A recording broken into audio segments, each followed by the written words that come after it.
شروع اللہ کے پاک نام سے جو بڑا ہی مہربان نہایت رحم کرنے والا ہے۔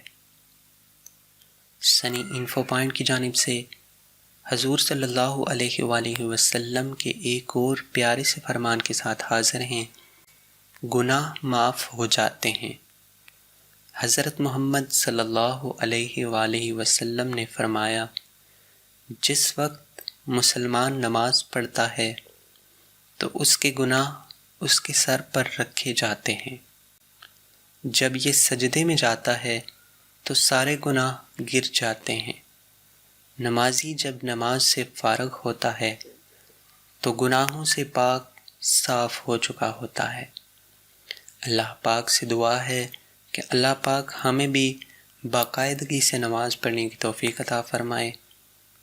اگر ویڈیو اچھی لگی ہو تو اسے آگے ضرور شیئر کیجیے گا۔ ملتے ہیں ایک اور ویڈیو کے ساتھ، تب تک کے لیے اللہ حافظ۔